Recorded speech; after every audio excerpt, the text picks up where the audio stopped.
Shalom saudaraku, jumpa kembali di podcast Keresahan Hati Nabi, satu program yang hadir membawa persoalan dan keresahan dalam kehidupan.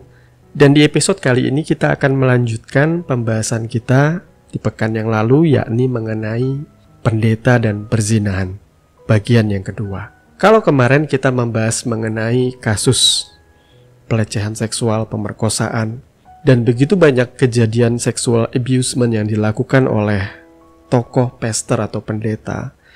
Kali ini kita akan membahas mengenai support system di dalam gereja. Nah, kira-kira menurut saudara apakah itu support system? Saya akan mengambil analogi sederhana. Mengingat bahasa support system itu berasal dari istilah kekinian yang menggambarkan suatu ekosistem yang kondusif.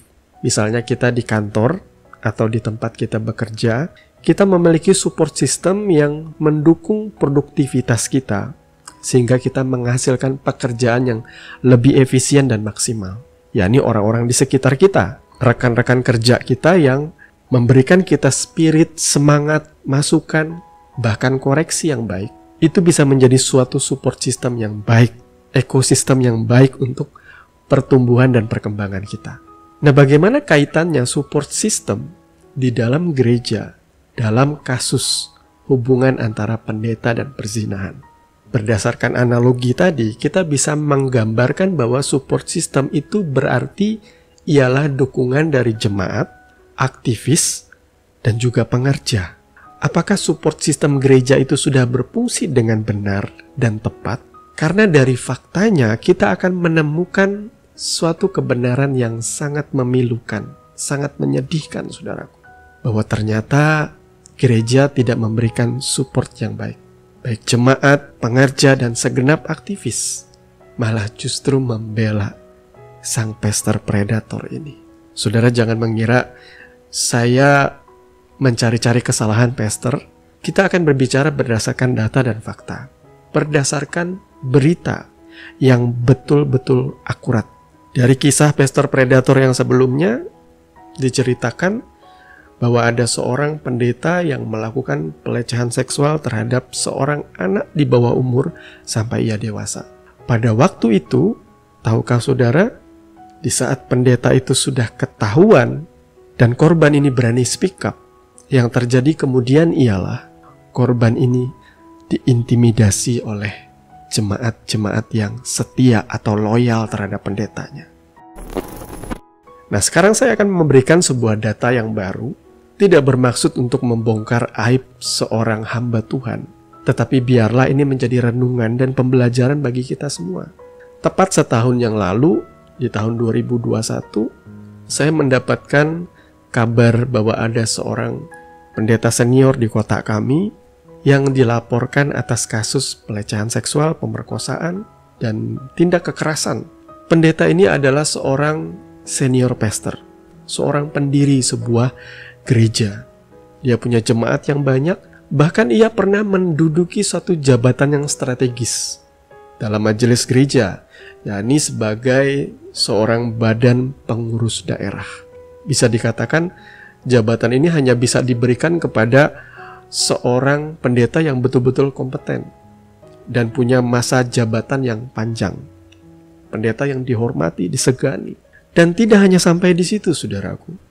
Pastor senior ini bahkan memiliki sebuah yayasan untuk menampung, membina, dan memelihara anak-anak yatim piatu.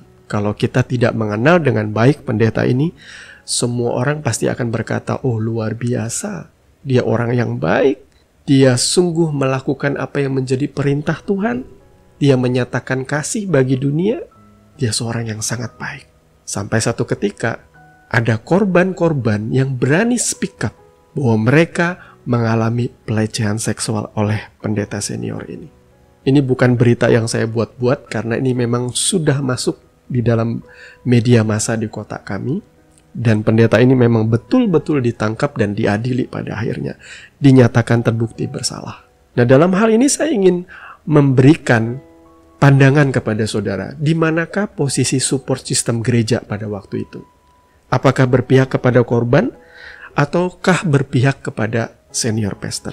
Seperti yang sudah saya katakan tadi, sedihnya dukungan, moral, semangat itu justru diberikan kepada sang pendeta predator ini. Saya mengetahui informasi ini dari seorang sahabat. Kebetulan ia dipercayakan mendampingi para korban sebagai bagian dari Komnas Perlindungan Anak. Karena memang yang dilecehkan itu kebanyakan adalah anak-anak pemuda remaja yang notabene adalah anak-anak binaan dari panti asuhan itu.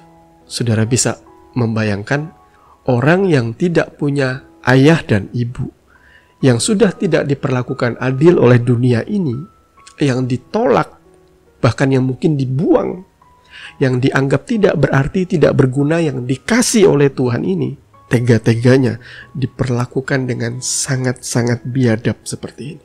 Masihkah bisa saudara berkata bahwa, oh saya seorang pastor, oh saya seorang founding father yang sangat dihormati? Tapi itu yang dilakukan oleh jemaat. Mereka memberikan support bagi pendeta dengan cara mengintimidasi korban. Bahkan menurut penuturan sahabat saya ini, ia pun mendapatkan ancaman yang serius dari jemaat yang berpengaruh, orang-orang kaya di dalam gereja. Sampai-sampai sahabat saya ini harus mempercayakan perlindungan dirinya kepada pihak yang berwajib, sehingga rumahnya selalu dijagai oleh polisi. Belum lagi para korban itu harus dipisah di rumah-rumah perlindungan, karena ada begitu banyak intimidasi dan ancaman, bahkan mungkin ancaman pembunuhan yang dilakukan oleh notabene jemaat dari gereja yang begitu mulia ini. Saya sampai heran bagaimana mungkin jemaat Tuhan yang diajarkan kasih kebenaran firman Tuhan sampai bisa tega melakukan hal yang seperti itu. Intimidasi itu adalah pekerjaan dari si iblis atau penuduh, bukan anak-anak Tuhan. Tapi kenapa anak-anak Tuhan melakukan yang seperti itu? Sekarang bagaimana support system dari pengerja, dari aktivis, bahkan dari sesama pendeta?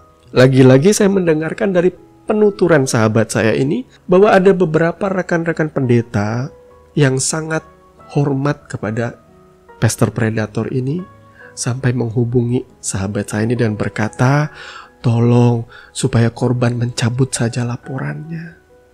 Karena pastor ini adalah hamba Tuhan, orang yang sudah sepuh, orang yang dihormati.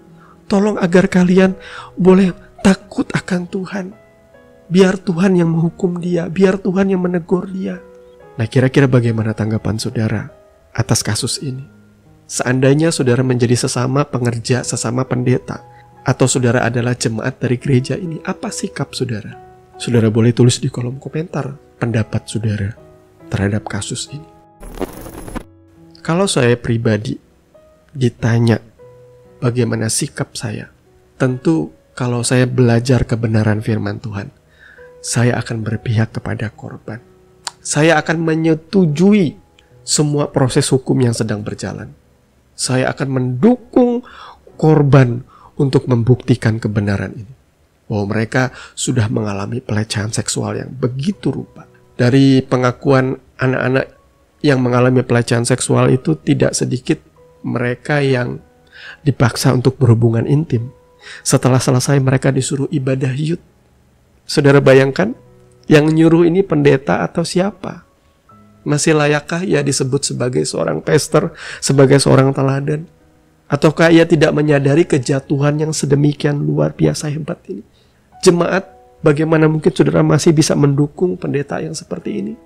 Saudara yang harusnya berpihak kepada korban yang begitu trauma, yang begitu ketakutan. Hidup mereka aja sudah begitu menyedihkan, ditinggalkan ayah ibu atau mereka tidak punya orang tua. Sekarang mereka diperlakukan dengan begitu kejam dan biadab. Dan saudara masih menambah itu dengan ancaman dan intimidasi pembunuhan.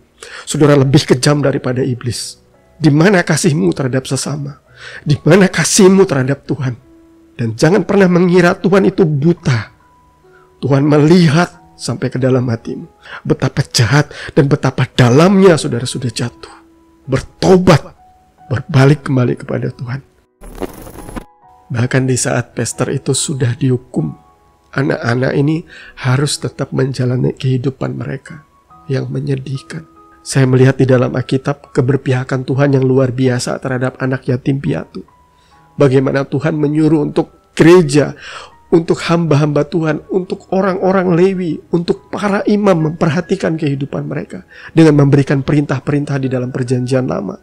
Mereka harus berbagi. Persepuluhan itu bukan untuk pendeta jalan-jalan. Persepuluhan itu bukan untuk pendeta pelesiran ke luar negeri. Bukan untuk pendeta membangun kehidupan yang penuh dengan hedonisme. Persepuluhan itu adalah bagian dari orang-orang yang membutuhkan uluran tangan ini. Bahkan di dalam perjanjian baru, gereja mula-mula itu yang lebih dananya dikumpulkan untuk memberikan kepada yang berkekurangan. Tidak seperti sekarang, gereja mengancam jemaat untuk memberi persembahan supaya mereka memperkaya diri mereka. Mana ada gereja membagi dari yang kaya kepada yang miskin? Tidak ada. Di mana belas kasihan saudara?